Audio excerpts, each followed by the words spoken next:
पलकें मूंदा और भीतर देखना प्रारंभ कर दिया।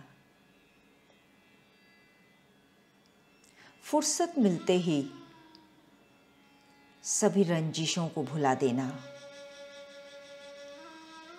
किसी को नहीं खबर कि सांसों की मोहलत कहाँ तक है। अपनी याद को पुनः लौटा लेना। जो हम हैं बस वही है, कुछ और होना भ्रम है। भ्रम मिट जाना है, समय उसी भ्रम का नाम है। जब तक समय है तब तक ये भ्रम कायम रहेगा कि हम कुछ और हैं, या यूं कहिए हम माइंड हैं। ये पल पल बीतता समय ही भ्रम है और समय में ही भ्रम मिटेगा। सभी वहीं पहुंचेंगे, बस समय का अंतर है, कोई पहले कोई बाद में। वैसे तात्विक दृष्टि से भी पहले और बाद भी भ्रम है। असल में हम सब पहुंचे ही हुए हैं, लेकिन जिनको लग रहा है कि वो अभी नहीं पहुंचे हैं, उनके पहुंचने में मात्र समय का अंतर रहेगा। कभी सोचा कि किसको समय कम लगेगा, किसको समय ज़्यादा लगेगा? पहले कौन पहुंचेगा और बाद में कौन पहुंचेगा? पहुंचेंगे हम सभी। पहुंचना हम सब की नियति है, हम सब का स्वभाव, क्योंकि हम ऑलरेडी पहुंचे हुए ही हैं। बस हम थोड़ा रास्ता भूल गए हैं। ध्यान रहे, जो इस जगत में पहला है वो सबसे अंत में पहुंचेगा। यहां पर जो लोग कतारों में सबसे आगे खड़े नजर आते हैं, वो वहां की कतार में सबसे पीछे नजर आएंगे।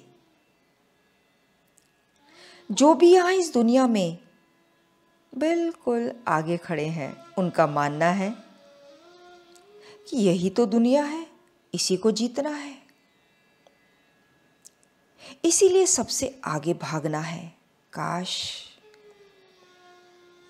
उन्हें ये पता होता है कि पहुंचना तो उन्हें भी वही है। वो कितना भी आंखें मूंद लें, वो कितना भी इनकार कर लें कि ये जो हमें दिखाई पड़ रहा है, जो भी इंद्रियगत अनुभूतियां हैं, यही आखिरी सत्य है। ये आखिरी सत्य नहीं है तो नहीं है, उनकी इच्छा करने से नहीं हो जाएगा। आखिरी परीक्षा वही देनी है। इस परीक्षा में तुम्हारा नंबर सबसे आखिर में लगेगा, क्योंकि तुम सिर्फ इसी दुनिया को सच माने बैठे हो। तुम्हें अंतस की दुनिया से कोई लेना देना नहीं। तुम यही माने बैठे हो जो कानों से सुनाई देता है, आंखों से दिखाई देता है। उसके अतिरिक्त कुछ है ही नहीं। वो मूर्ख है, वो पगला गया है, वो भूल ही गया है कि ये दुनिया एक आधारहीन द्वैत है। मन बना है संसार से और संसार बना है मन से, और वो ये पूछना ही भूल जाता है कि दोनों किससे बने हैं। वो मन और संसार की दौड़ में ही लगा रहता है। ऐसा नहीं है कि वो इस दौड़ को जीतता नहीं है, जीतता भी है, सफल भी होता है। लेकिन ध्यान रहे, जितना आगे आगे हम भाग रहे हैं, उतना पीछे पहुंचेंगे, समय ज़्यादा लगेगा, लेकिन उम्मीद ख़त्म नहीं करना, बस थोड़ा समय ज़्यादा लगेगा। सबकी नियति वही है, कोई पहले कोई बाद में, कोई धक्के मुक्के बीमारियां सह के, कोई एकदम स्वस्थ पहुंचेगा। पहुंचना तो पड़ेगा, क्योंकि तुम्हारी नियति है पहुंचना, लेकिन सजा भुगत कर पहुंचोगे, पिटाई खाकर। कहाँ पहुंचने की बात हो रही है, इसे समझना होगा।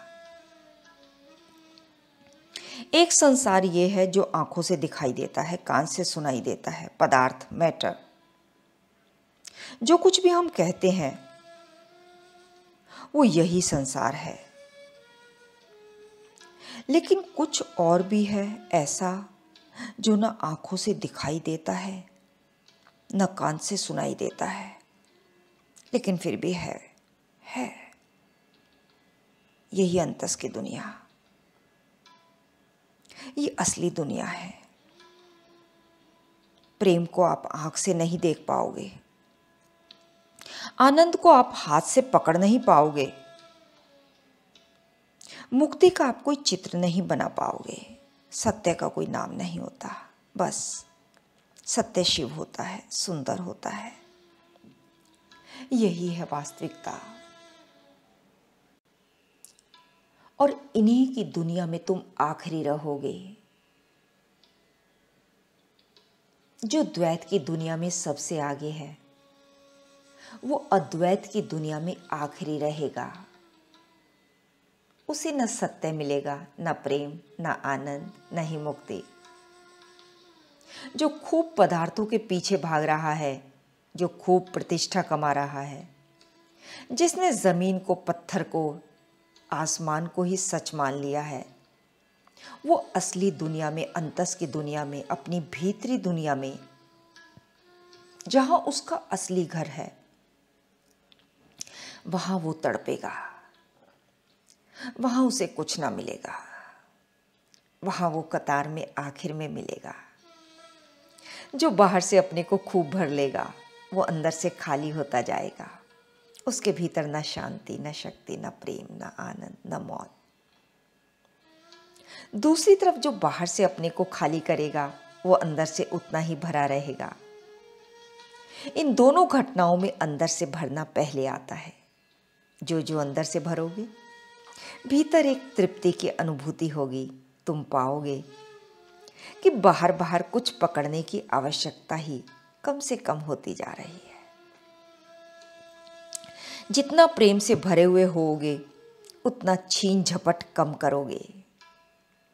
जितने आनंद पूर्ण होगे, उतना देने में आगे रहोगे। जितना मुक्त रहोगे, उतना ही दूसरों को मुक्ति दोगे।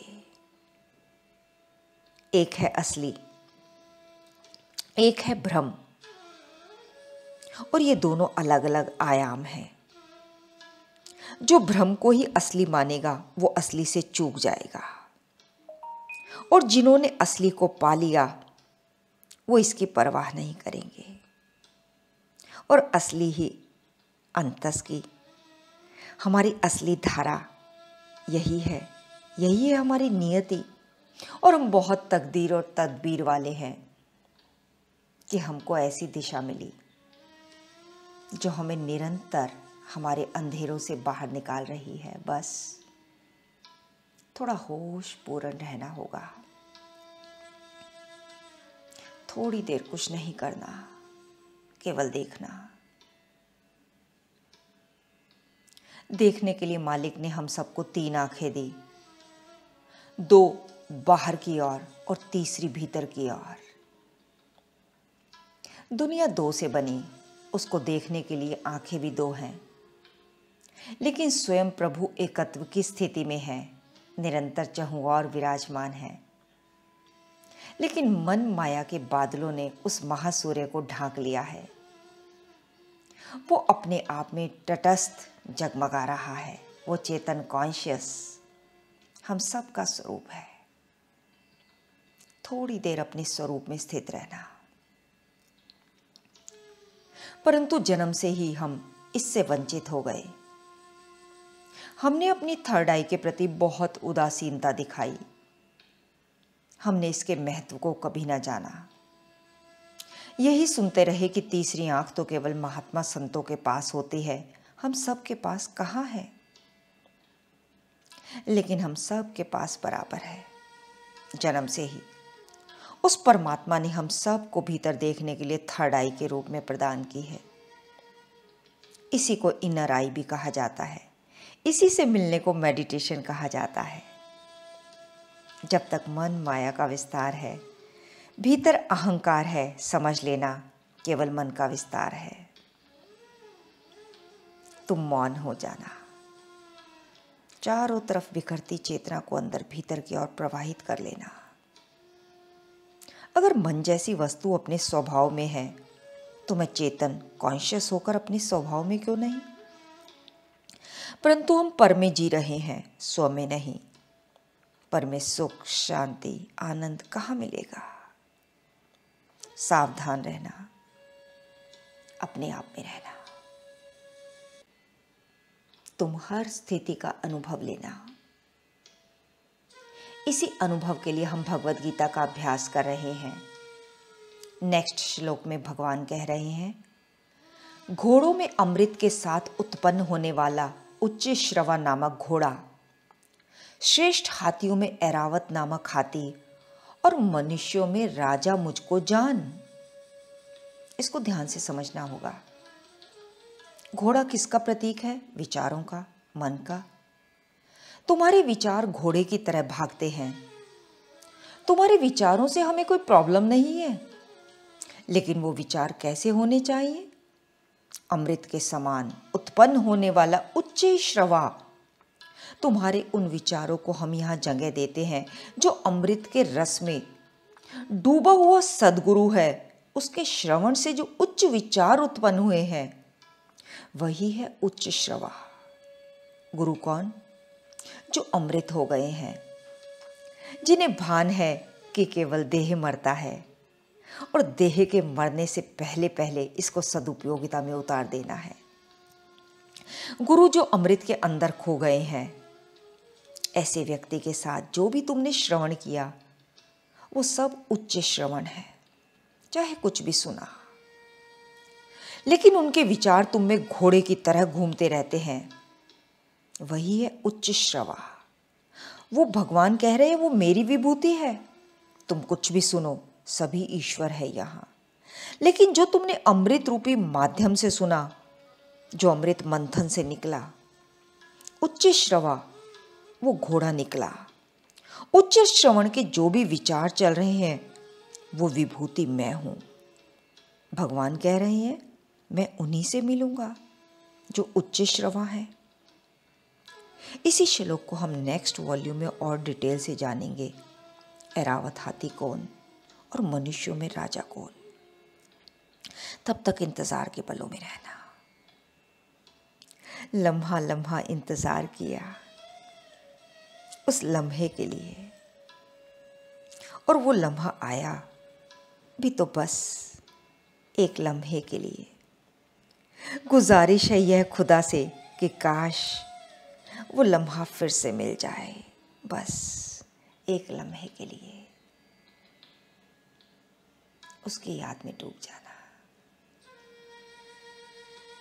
जिस लम्हे में तुम्हारा तुमसे मिलन हुआ।